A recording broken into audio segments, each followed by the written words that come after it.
নমস্কার। আমি Sabir from Excel পাওয়ার বিআই এক্সপার্ট থেকে। আমি আজকে যে টপিকটা নিয়ে ডিসকাস করব সেটা হচ্ছে এসকিউএল। এই এসকিউএল নিয়ে অনেক কোয়েরি আসছিল যে এসকিউএল কি, বা এসকিউএল অ্যাকচুয়ালি কাজ কি হয়, কিভাবে এসকিউএল এর আমাদের জবের ক্ষেত্রে অপরচুনিটি আসতে পারে, এবং এসকিউএল কোন কোন স্কোপ আছে। তো সেই নিয়েই আমি আজকের এই ভিডিওটা করছি। অ্যাকচুয়ালি এসকিউএল জিনিসটা কি? এসকিউএল হচ্ছে অ্যাকচুয়ালি একটা ল্যাঙ্গুয়েজ। যদি আমি এসকিউএল দেখি, এসকিউএল হচ্ছে একটা ল্যাঙ্গুয়েজ। তো আমি যদি প্রথম বলি হোয়াট ইজ এসকিউএল, তো এসকিউএল হচ্ছে, এটা একটা শর্ট ফর্ম। এর পুরো নাম হচ্ছে structure query language. So SQL হচ্ছে একটা ল্যাঙ্গুয়েজ যেটা অ্যাকচুয়ালি একটা ইন্টারপ্রেটার হিসেবে কাজ করে। এখন মোস্ট অফ দ্য কোম্পানি কি করে, তাদের ডেটাগুলোকে আগেকার দিনে কেমন এক্সেল বা নোটপ্যাড বা আদার্স জায়গায় যেমন স্টোর হতো, এখনকার ডেটার কোয়ান্টিটি এতটা পরিমাণে বেড়ে যায়। সো একটা সিস্টেমে রাখাটা যেমন রিস্কি, তেমনই ওয়েট বেড়ে যায়, বা অনেক সময় পসিবল হয় না। সো তখন ডেটাগুলোকে একটা সার্ভারে রাখা হয়, অর্থাৎ ক্লাউডে রাখা হয়। যেমন মাইক্রোসফট ক্লাউড আছে, ওরাকেল ক্লাউড আছে, এরকম বিভিন্ন রকম ক্লাউড রয়েছে, অ্যামাজন ক্লাউড। তো যেটাকে এডাব্লিউএস বলা হয়, এই বিভিন্ন ক্লাউডের মধ্যে ডেটাগুলোকে রাখা হয়। তো এই ডেটাগুলোকে যখন স্টোর করা হচ্ছে, এই স্টোর করার জন্য সেখানে একটা ডেটাবেস থাকে। এই ডেটাবেসের মধ্যে আমরা যে ডেটাগুলোকে রাখছি, সেই রাখার জন্য আমাদের একটা কোড বা কোয়েরি ইউজ করতে হয়। সেই কোয়েরিটাকে আমরা যে ল্যাঙ্গুয়েজে লিখি, সেটাই হচ্ছে এসকিউএল। আবার যখন আমি একটা কোনো ডেটাকে রাখলাম, সেখানে একটা টেবুলার ফর্মে থাকে। সেই টেবিল থেকে আবার ডেটাগুলোকে আমরা নিয়ে ইন ফিউচারে অ্যানালিসিস বা কাজ করতে হয়। সেই ডেটাগুলোকে প্রচুর পরিমাণে ডেটা থাকে, তখন সেখান থেকে ডেটাগুলোকে নিয়ে আমাদের কাজ করতে হয়। তো ডেটাগুলোকে যখন আমি রিট্রিভ করে নিয়ে আসি সেখান থেকে, তো সেই নিয়ে আসার জন্য একটা কোয়েরি লিখতে হয়, মানে কোড লিখতে হয়, বা কোয়েরি বলা হয় এটাকে। কোয়েরি লিখতে হয়, সেটাও আমরা এসকিউএল এর থ্রু দিয়ে করি। তো এই যে কোয়েরি গুলো লেখা হচ্ছে, সেগুলো হচ্ছে একটা ওয়ান টাইপ অফ ল্যাঙ্গুয়েজ, যেটাকে বলা হয় স্ট্রাকচার কোয়েরি ল্যাঙ্গুয়েজ। স্ট্রাকচার কারণ কারণ এগুলো একটা নির্দিষ্ট ফর্মে লেখা থাকে, তাই এটা হচ্ছে স্ট্রাকচার। আর যে কোয়েরি গুলো আর ডেটাগুলো আসে, সেটা স্ট্রাকচার ফর্মে থাকে, একটা টেবুলার ফর্মে থাকে। তো টেবুলার ফর্মে ডেটাগুলোকে আমরা ল্যাঙ্গুয়েজ, একটা কোয়েরি ল্যাঙ্গুয়েজ দিয়ে ডেটাগুলোকে নিয়ে আসছি। তো তখন এই যে ডেটাগুলোকে নিয়ে আসার যে প্রসিডিওর বা যে পদ্ধতি, সেটাকে আমরা এসকিউএল বলছি, বা এসকিউএল অর্থাৎ স্ট্রাকচার কোয়েরি ল্যাঙ্গুয়েজ বলছি। এইটার মাধ্যমে আমরা কি করতে পারি? এইটার মাধ্যমে আমরা যেমন করতে পারি, ডেটা ম্যানুপুলেট করতে পারি। অর্থাৎ ডেটা ম্যানুপুলেট মানে হচ্ছে, সাপোজ আমার একটা কোনো ডেটা আছে, সেই ডেটাকে আমি এখন চাইছি যে পুরো টেবিলটা নেব না, কিছুটা টেবিল নেব, বা দুটো টেবিলকে আমি জয়েন করব। তো ডেটা এখান থেকে যেমন করতে পারছি। তারপর ম্যানিপুলেট করার মধ্যে বলতে পারি আমরা কোনো একটা ডেটা কিছু অ্যাড করলাম, বা সেখানে ক্যালকুলেশনস করতে পারলাম। আবার দুটো বা তিনটে ডেটাবেস, মানে যেমন আমি এক্সেলের টেবিল বলি, তেমন যদি ডেটাবেসের মধ্যে দুটো বা তিনটে টেবিল থাকে, তাদের মধ্যে রিলেশন তৈরি করা হয়। রিলেশন তৈরি করলে একটা ডেটা টেবিলে কোনো কিছু পরিমাণে ডেটা, আরেকটা টেবিলে কিছু পরিমাণে ডেটা যেমন থাকে, দুটোর মধ্যে যেমন আমরা ভিলুকআপ বা বিভিন্ন রকম রিলেশন করে থাকি, তেমনি ডেটাবেসের মধ্যেও রিলেশন করা হয়, যেটাকে জয়েন বলা হয়। এসকিউএল এর থ্রু দিয়ে সেই জয়েন করে দুটো টেবিলের মিলিয়ে আমরা একটা প্রপার ডেটা বার করতে পারি, যে ডেটাটা নিয়ে ইন ফিউচারে আমরা অ্যাক্সেস করে সেটা দিয়ে আমরা রিপোর্ট বানাতে পারি, অ্যানালিসিস করতে পারি। আহ, যে প্রজেক্টের ব্যাপারে আমি ডেটাটা রেখেছিলাম, সেই প্রজেক্টের ফিউচার গ্রোথ, ফিউচার বা কেমন ভাবে সেই প্রজেক্টটা চলছে, সেটার ব্যাপারে সমস্ত ইনফরমেশন নিতে পারি। এটাতে এসকিউএল এর কি করা যায়, ডেটাবেসে যে ডেটাটা রয়েছে, আমরা ডেটাবেস ক্রিয়েট করতে পারি, সেখান থেকে ডেটাকে রিট্রিভ করতে পারি, data create, data retrieve, data update করতে পারি। অর্থাৎ আমার কাছে টেবিলের সাপোজ কিছু পরিমাণে ডেটা রয়েছে, সেখানে কিছু চেঞ্জেস করতে হবে ডেটার মধ্যে। সাপোজ কারোর নাম ভুল আপডেট হয়েছে বা কিছু আপডেট হয়েছে, যেমন আমরা অনলাইনে বিভিন্ন রকম জিনিস আপডেট করে থাকি, তেমনই এখানেও আপডেট করা হয়। তো সেই আপডেট প্রসিডিওর রয়েছে। আবার যদি মনে হয় কোনো রো বা কলামকে আমি ডিলিট করতে চাইছি, তখন সেই রো বা কলামকে আমরা ডিলিটও করতে পারি। কিছু ডেটা আমার দরকার নেই বা ভুলবশত আপডেট হয়েছে, সেটাকে আমি ডিলিটও করতে পারি। তো এই যে জিনিসগুলোকে, ডেটাবেসের ডেটাগুলোকে ম্যানেজ করার জন্য যে ইন্টারপ্রিটার ল্যাঙ্গুয়েজটাকে ইউজ করা হয়, সেটাকেই আমরা এসকিউএল বলছি। তো এসকিউএল এর ব্যাপারে আশা করি বেসিক কোয়েরি যেগুলো ছিল, এসকিউএল কি বা এসকিউএল কি করে কাজ হয়, সে ব্যাপারে জানা গেল। তো এইটার বিভিন্ন রকমের ল্যাঙ্গুয়েজ দিয়ে ইউজ করা হয়। যে ল্যাঙ্গুয়েজগুলো কেমন হয় আমি একটু দেখিয়ে দিই। এসকিউএল হচ্ছে এমন একটা ল্যাঙ্গুয়েজ, ইউনিভার্সাল ল্যাঙ্গুয়েজও আমরা বলে থাকি। এটা এমন একটা ইউনিভার্সাল ল্যাঙ্গুয়েজ যেটা আমরা একবার যদি কোড লিখি, যেমন এক একটা অ্যাপ্লিকেশন আমরা এক এক রকমের ইউজ করি, কিন্তু এসকিউএল ল্যাঙ্গুয়েজ হচ্ছে এমন একটা ল্যাঙ্গুয়েজ যেটা যে কোনো ধরনের ডেটাবেস ল্যাঙ্গুয়েজের যে আমাদের কাছে সফটওয়্যার আছে, সব সফটওয়্যারের প্রায় প্রায় সিনট্যাক্স গুলো সেম থাকে। অর্থাৎ যেমন আমি এইটা ওপেন করে রেখেছি মাইক্রোসফট এসকিউএল, আবার মাই এসকিউএল আছে, ওরাকেল এসকিউএল আছে, বিভিন্ন রকম এসকিউএল আছে, মানে সফটওয়্যার আছে। যে কোনো সফটওয়্যারেই আমি এটাকে ইউজ করতে পারি সেম কোড। অর্থাৎ কিছু কিছু এক একটা কোম্পানি এক এক রকমের কোড ইউজ করে থাকে।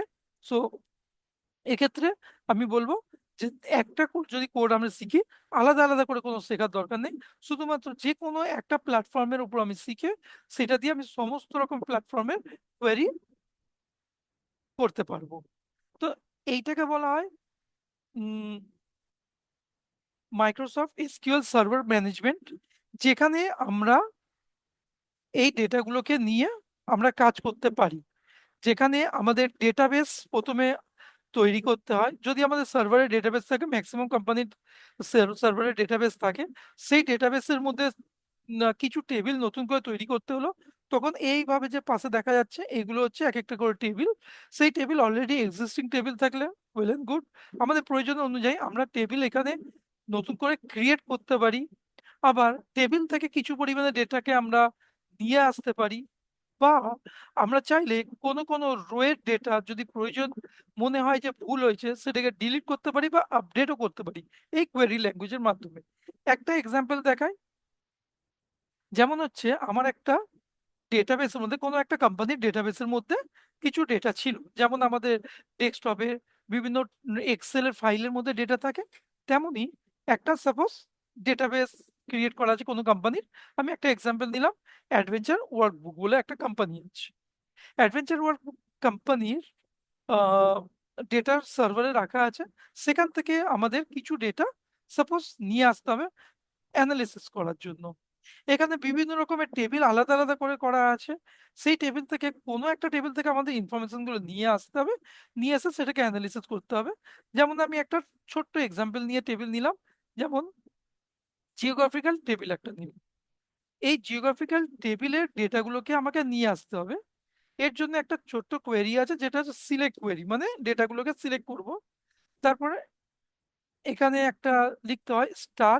স্টার মানে আমি সবকটা কলাম নিয়ে আসতে চাইছি। স্টার দিয়ে যদি আমি এখানে ফ্রম, মানে এখানে অনেকগুলো টেবিল থাকতে পারে, কোন টেবিল থেকে ডেটা নেবো সেটা নিলাম। নেওয়ার পরে এখান থেকে আমাকে টেবিল নেমটা দিতে হবে। সাপোজ আমি এখান থেকে টেবিল নেমটা এখান থেকে কপি করে নেওয়া যায়। আমি জিওগ্রাফিক্যাল টেবিল নেম নিলাম, জিওগ্রাফিক্যাল টেবিল নেমটা কপি করে এখানে পেস্ট করে নিলাম। এরপর যদি একবার আমি রান করি, রান এখান থেকে এক্সিকিউট করা হয়, এক্সিকিউট করলে আমার এখানে সমস্ত ডেটা, ওই টেবিলের ডেটা যে ডেটাবেসের মধ্যে ডেটা ছিল সেখান থেকে আমার কাছে চলে এসেছে। এরপরে আমি এটাকে নিয়ে যদি আমি পাওয়ার বিআই ইউজ করি, যে কোনো বিআই টুল, সেই বিআই টুলের মধ্যে যেমন আমি এক্সেল থেকে ডেটা অ্যাড করি, তেমনি এখানেও বিভিন্ন রকম ডেটা অ্যাড করার অপশন আছে বা অপরচুনিটি আছে। সেখানে আমরা এই যে কোডটা আমি পাওয়ার বিআই এর মধ্যে লিখে দেবো। পাওয়ার বিআই এর মধ্যে এসকিউএল সিলেক্ট করে সেখানে কোডটা যদি লিখে দেই, পাওয়ার বিআই এর মধ্যে এই র ডামটা চলে যাবে। তারপর আমাদের প্রয়োজন মতো অ্যানালিসিস করতে পারবো। বা আমি যদি এটাকে আমি সিলেক্ট করলাম কন্ট্রোল এ দিয়ে, তারপর রাইট ক্লিক করে কপি উইথ হেডার যদি করে একটা নতুন এক্সেল যদি আমি খুলে নেই এখানে, আমি যদি নতুন একটা এক্সেল খুলি, এই এক্সেলের মধ্যে যদি আমি কর্নার থেকে পেস্ট করি, সমস্ত ডেটা আমার সার্ভার থেকে আমার এক্সেলে চলে যাবে। এরপরে এটা নিয়ে তো আমরা অ্যানালিসিস তো এক্সেলে করেই থাকি, সেটা জানাই আছে। বা আমি যদি এসকিউএল এ চাই, সরি আমি পাওয়ার বিআই যদি চাই, এখান থেকে আমি পাওয়ার বিআই খুলবো।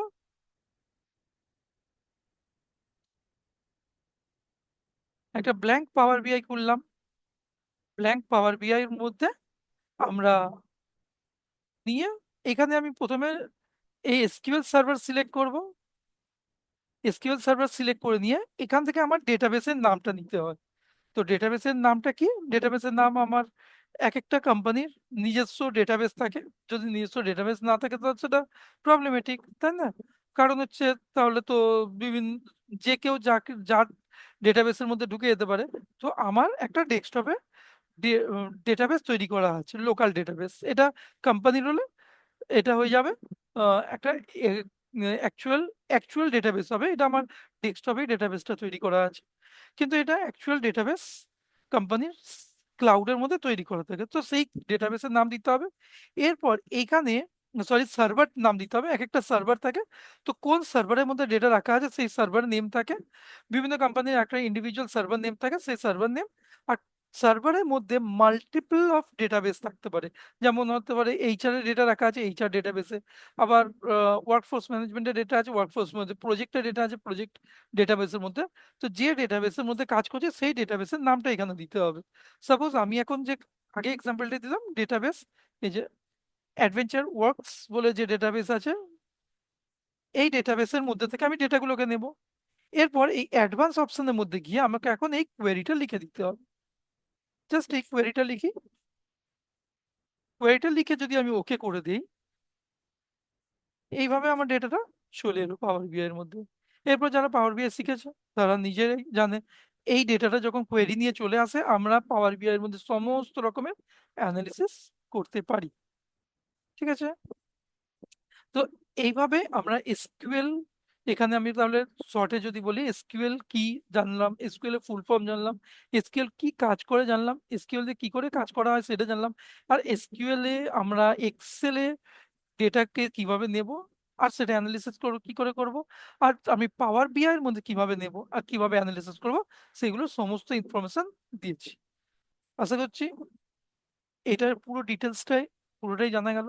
যদি কোনো রকম আরো ইনফরমেশন জানতে হয় তাহলে এর সঙ্গে সঙ্গে আমার নিচে কমেন্টসে কমেন্টস করো, বা আমার কন্ট্যাক্ট নাম্বার আছে, কন্ট্যাক্ট করলেই আমি সমস্ত ইনফরমেশন দিয়ে দেবো। আর তার সঙ্গে আবার বলে রাখি আমার নতুন ব্যাচ চালু হচ্ছে, যেটা এসকিউএল এর উপরে পাওয়ার বিআই এর মধ্যে উপরে। 15 তারিখ থেকে আমার এসকিউএল এর ব্যাচ চালু আছে। কেউ যদি ইন্টারেস্টেড থাকে পাওয়ার বিআই এসকিউএল এর ব্যাচে জয়েন করতে পারে। এসকিউএল এর ব্যাচের মধ্যে আমি এসকিউএল পুরো জিরো থেকে সমস্ত রকম এসকিউএল এর ডিটেলস শেখাবো। পাওয়ার বিআই এর ব্যাচ নতুন শুরু হবে, যে যদি পাওয়ার বিআই বা এক্সেল এর ব্যাচ জয়েন করতে চায় সেখানেও কন্ট্যাক্ট করতে পারে। ঠিক আছে? আমার কন্ট্যাক্ট নাম্বার এখানে আমার দেওয়া আছে, এই কন্ট্যাক্ট নাম্বারে কন্ট্যাক্ট করলে, হোয়াটসঅ্যাপ বা ফোন করলে কন্ট্যাক্ট করে সমস্ত ইনফরমেশন জানা যাবে।